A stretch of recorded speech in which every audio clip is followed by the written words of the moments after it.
Welcome back to On This Day in Grateful Dead History. Hey there. Today we're dialing in to May 13th, 1977. That's right, Auditorium Theater, Chicago. A show that, sometimes gets a bit lost in the shuffle of May 77. It really does. I mean, what a month. But yeah, this Chicago show, it's got its moments. And it was officially released back in May of 77, too. Okay, so our goal today, as always, is not really to replace listening to the whole thing, but more to pull out some key flavors, get a feel for the show. Give you the highlights, the vibe. Exactly. And hey, if you want the full rundown for this whole week in Dead History, listening guides and all, the link for This Week in Grateful Dead History is in the bio. Definitely check that out. So, Chicago 77, first set. What was the initial feel? The review we're looking at from GratefulDeadBook.com mentions it started kind of slow. Yeah, a bit. A little more relaxed, maybe. Tracks like Brown-Eyed Women, Manglewood, described as feeling a bit sluggish. Not quite that immediate 77 punch then. Not right away, it seems. But things did pick up, right? Yeah, it sounds like Scarlet Begonias into Fire on the Mountain was where the energy shifted. For sure. That's often a launch pad. The review notes Jerry's guitar work here was really energetic. Even if the jam itself didn't quite hit like full supernova level. Right. Not a complete rave up, as they put it, but Jerry was definitely pushing it, kind of leading the charge with the guitar. You get some really scorching moments in there. Okay. And what about, didn't they debut Jacaro in this set? They did.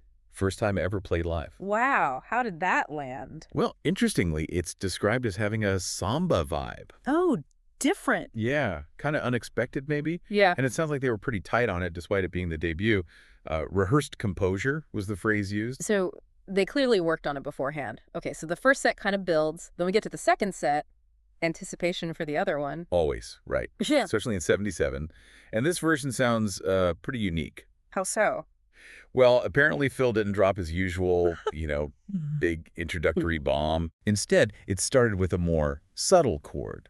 Kind of sets a different tone right away. Interesting. And Jerry's playing within it. Described as adventurous. Sounds like he was really exploring, maybe taking some less traveled paths on the fretboard. And Phil, if not the bombs, what was he doing? The review mentions jazzy bass lines. So maybe more intricate, sort of weaving around Jerry's lines rather than anchoring with power chords all the time. Cool. There was also mention of a meditative space. Yeah, apparently around the 10-minute mark or so, Jerry gets into this really focused, almost quiet space, and Bobby's adding these soft chimes. Yeah, so a real dynamic shift within the jam. Definitely. Sounds like a moment of deep listening and, subtle exploration. But I saw a note about a recording splice. Did that mess things up? There was a splice, yeah. But it sounds like they came back pretty strong. The description is distortion and energy. Phew. Yeah. Okay, so they recovered the momentum? Seems like it. Later on, you get mentions of Bobby singing and even Jerry hitting some angry notes. So, yeah. Quite a range of motion in that set. How did they eventually land into Stella Blue? Sometimes those transitions can be tricky. Yeah, this one sounds like it might have been a little awkward. There was a brief drum beat, then a jazzy space, but the actual move into Stella was called disjointed. Ah, okay. And the Stella itself? Had some miscues, apparently, so maybe not the tightest version you'll ever hear. Happens sometimes. Sure, it's live music, but they finished strong. Oh, yeah. Going down the road feeling bad. Described as a rockin' finish. Good way to end the night. Nice. And despite the splice and maybe a couple of rough spots, the overall sound quality is good. Very good, it seems. Yeah. It's favored by collectors because it comes from a quality FM tape. Ah, that makes sense. So clear sound, even with the performance quirks. Exactly. Which lets you really appreciate the highs. And it sounds like the real peak. The thing to listen for is probably that second set, the other one. That definitely seems to be the consensus. Just showcasing that 77 improvisational magic, even if it took a slightly different route than usual, the adventure in it. Right. So, key takeaways for Chicago, May 13th, 77.